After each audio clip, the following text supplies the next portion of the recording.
In our video, we'll delve into the disturbing realities and unsolved concerns about his regime's violence. Are you prepared to learn the dark secrets of one of history's most notorious dictators? Muammar Gaddafi's ascent to power in Libya in 1969 represented a watershed moment in the country's history, drastically changing its political landscape and laying the groundwork for decades of tumultuous governance. In conducting a bloodless coup that deposed the monarchy, Gaddafi emerged as a divisive figure, pledging to lead Libya into a new era of wealth and independence from Western influence. His rise to power was fueled by a solid devotion to nationalism and anti-colonialism, beliefs firmly ingrained in the Arab and African liberation movements of the period. Gaddafi's vision for Libya was multidimensional, involving the rejection of Western hegemony and the promotion of pan-Arabism and pan-Africanism, philosophies aimed at encouraging cooperation and solidarity among Arab and African states. Central to Gaddafi's vision was his advocacy for a unique form of direct democracy, as outlined in his Green Book, which he hailed as a revolutionary blueprint for a new Libyan society. However, as Gaddafi's 42-year reign unfolded, it became characterized by a complex interplay of populist reforms, authoritarian governance, and an insatiable thirst for power. Gaddafi's first years in power were marked by ambitious changes to change Libya's socio-political environment. Gaddafi, encouraged by the nationalization of major businesses, especially the lucrative oil industry, aspired to use Libya's immense riches to benefit its inhabitants. The execution of large social welfare programs aimed at elevating ordinary Libyans drew enormous support, establishing Gaddafi as a champion of the working class and a symbol of Arab solidarity. However, under the facade of populist measures lies a darker reality: authoritarian consolidation. Gaddafi wasted little time in eradicating political opposition, removing dissidents from both the military and government levels to strengthen his hold on power. The formation of revolutionary committees was crucial to controlling and crushing opposition and maintaining strict obedience to Gaddafi's ideological beliefs. The publishing of the Green Book strengthened Gaddafi's dominance by articulating his vision for Libya's future while silencing any opposing opinions that dared to threaten his dictatorial leadership. Despite initial optimism about Gaddafi's administration, the roots of repression and authoritarianism were sowed early on, foreshadowing the darker chapters that would follow in Libya's history under his reign. Muammar Gaddafi's dictatorship consistently curtailed free speech, political opposition, and press freedom as part of a larger plan to maintain power and muzzle criticism. The administration enacted severe censorship regulations and closely monitored media outlets, ensuring that only state-approved narratives were broadcast to the general population. Independent journalists and media organizations were subjected to harassment, intimidation, and arbitrary detention if they ventured to question the regime's authority or report on sensitive topics. Political dissent was brutally suppressed using a combination of coercion, prison time, and brutality. Opposition parties were prohibited. Political criticism was treated with rapid and harsh repercussions. Political activists, dissidents, and government opponents were subjected to arbitrary arrest, torture, and forced disappearance. The regime's security forces, especially the infamous revolutionary committees, were entrusted with identifying and neutralizing perceived challenges to Gaddafi's power, using a variety of harsh measures to squash dissent and inspire fear among the populace. The most prominent of mass human rights violations was the 1996 mass executions at Abu Salim prison, which were kept a state secret until 2011. During Gaddafi's rule, the Tripoli location gained considerable notoriety. Built in 1984, the jail housed political detainees who opposed Gaddafi's authority. Attacks on Gaddafi's compound in 1984 and 1993 resulted in significant arrests, with over 400 individuals imprisoned at one point. In 1996, a protest began after the convicts' meals were reduced following an escape a few days prior. Gaddafi's administration established a sophisticated surveillance network to closely monitor Libyan residents' movements and behaviors, fostering a pervasive sense of fear and paranoia across the country. The dictatorship used a network of informants, secret police, and intelligence services to monitor anybody suspected of dissent or resistance to the rule. Citizens' communications, travel, and the regime's massive monitoring apparatus constantly watched interactions. At the center of this monitoring network were revolutionary committees, which acted as the regime's eyes and ears in local areas.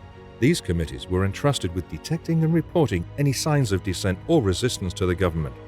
thus serving as a network of informants throughout Libyan society. Those who spoke out against the dictatorship or engaged in subversive activities faced immediate and severe punishment. Dissenters suffered arbitrary detention, torture, and incarceration in renowned jails like Abu Salim, where they were exposed to cruel interrogation techniques and inhumane treatment. The regime's use of torture to elicit confessions and crush opposition was widely documented, with claims of rampant abuse and maltreatment of political detainees under Gaddafi's reign. The fear of retaliation and the severe repercussions of speaking out against the state successfully suppressed dissent and repressed free expression in Libya. Citizens lived in continual fear of being surveilled and targeted by the regime's security apparatus, prompting many to self-censor and desist from speaking out against the dictatorship for fear of repercussions. Gaddafi's administration maintained power through a mix of widespread monitoring, intimidation, and harsh repression of dissent, effectively quashing any challenges to its authority and sustaining an environment of fear and tyranny across the country. Under Gaddafi's leadership, ethnic minorities like the Berbers were discriminated against and persecuted. Political parties deemed dangerous to the administration, notably Islamist organizations, were violently crushed. Gaddafi's approach against Islamist organizations was especially harsh, regarding them as a direct threat to his rule. Any Islamic opposition was handled with rapid and cruel vengeance, establishing the regime's image as oppressive and dictatorial. Gaddafi's treatment of political parties went beyond internal persecution and included assistance for foreign terrorism. His dictatorship offered financial and logistical support to several terrorist organizations, notably the Provisional Irish Republican Army, IRA, and Palestinian militant groups. Gaddafi's backing of international terrorism further isolated Libya in the global arena, contributing to its position as a pariah state. Muammar Gaddafi's anti-imperialist attitude would gain him widespread favor. His regime's stance towards the United States and the United Kingdom was unfriendly and weary. However, his regime's support for and accommodation of international terrorism took on a more existential tone. The Gaddafi dictatorship gained international notoriety in 1988 for its participation in the Lockerbie bombing. Pan Am Flight 103 was destroyed by a bomb on board while flying over Lockerbie, Scotland. The Boeing 747's disintegration killed numerous Lockerbie inhabitants when bits of the airliner fell from the sky. The final number of deaths was 270. The FBI and the Dumfries and Galloway Constabulary conducted a 3-year investigation and discovered 2 parties, both of whom were Libyan nationals. Even though arrest warrants had been filed in 1991, Gaddafi released the 2 individuals for trial 8 years later, in 1999. Abdel Basset al-Megrahi was found guilty on 270 counts of involvement in the crime and its killings. It would take another 4 years, in 2003, for Libya to publicly accept responsibility for the strike, even though Gaddafi never admitted to giving the order. Gaddafi's international connections have a lengthy history of aiding terrorism. Gaddafi had always supported the Provisional IRA in their fight against British imperialism. Gaddafi claimed responsibility for IRA bombings in the 1970s, claiming that the bombs which are convulsing Britain and shattering its soul are the bombs of the Libyan people. In the 1980s, many merchant ships on their route to Ireland were intercepted and found to be loaded with massive amounts of armament transported from Libya. Between 1984 and 1987, 6 tons of Semtex and around 1,000 AK-47s were reportedly shipped to Ireland from Libya. Gaddafi was a committed builder of the sectarian bloodshed that plagued Britain until the Good Friday Agreement in 1998. Tensions between the United States and Libya reached an all-time high in 1986, when Gaddafi's rhetoric and public stance against Western countries were at their peak. On April 5th, a bomb exploded at La Belle nightclub in West Berlin, a frequent hotspot of American military personnel stationed in the country. The blast would injure over 220 people and take the lives of 3. Following the bombing, President Ronald Reagan accused Libya of orchestrating the attacks. This is despite the West German police finding no evidence of Libyan involvement at the time. Within 9 days, the US would bomb Tripoli and Benghazi in Operation El Dorado Canyon. A 2001 German court ruling found that the Libyan Secret Service had planned it, and 4 people faced conviction for the attack. Yet, even with the ruling, the court spoke of a limited willingness for either German or American governments to share intelligence, and Gaddafi's involvement could not be proved. Human rights violations were prevalent throughout Gaddafi's reign, including torture, forced disappearances. The regime's systematic use of rape as a weapon against political opponents heightened the tragedy of its reign of terror. The Libyan people lived in perpetual fear of retaliation, with opposition ruthlessly silenced and all semblance of freedom destroyed under Gaddafi's autocratic regime. The Abu Salim prison massacre of 1996 is a vivid illustration of the regime's contempt for human rights.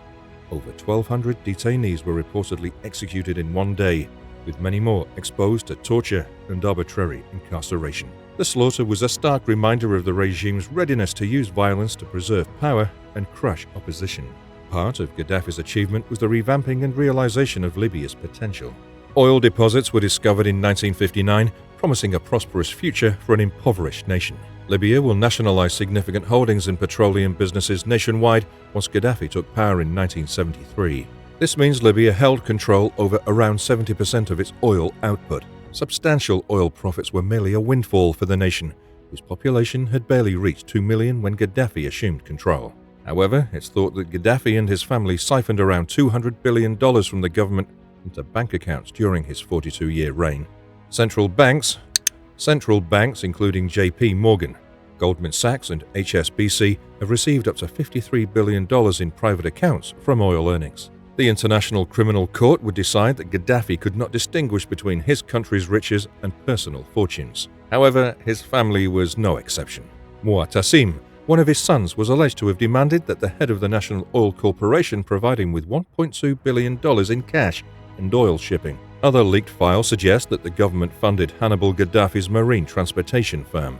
Libya's exceptional oil riches guaranteed it would rise dramatically in the 20th century, but most of this still needs to be managed and locked away today. So he resorted to increasingly harsh means to keep control. The Arab Spring, which swept over the Middle East in 2011, sparked protests in Libya, demanding the end of Gaddafi's reign. The authorities responded with ruthless crackdowns, firing live bullets at protesters and suffering widespread death. Despite mounting criticism and defections within his government, Gaddafi promised to maintain control, claiming that rebels would be tracked down street by house. The resulting battle escalated into a full-fledged civil war, with NATO soldiers invading to assist the Libyan rebels. Gaddafi's terrible dictatorship came to an end in October 2011, when opposition troops arrested and murdered him. Muammar Gaddafi's reign of terror in Libya left a deep and lasting scar on the nation's history. Rampant human rights abuses, economic exploitation, and international terrorism characterized his authoritarian rule. The fall of Gaddafi during the Libyan civil war in 2011 marked the end of a dark chapter, but the legacy of his brutal regime continues to haunt Libya to this day. As Libya strives to rebuild and move forward, it's imperative to confront the horrors of the past and work towards a future founded on justice, accountability, and respect for human dignity. The international community must learn from Libya's experience and show sympathy with individuals who have suffered under oppressive governments. By supporting human rights organizations and campaigning for accountability for atrocity offenders, we can help ensure that the horror of Gaddafi's reign never happens again. Let us establish a world where all nations appreciate freedom, justice, and dignity. Thank you for watching.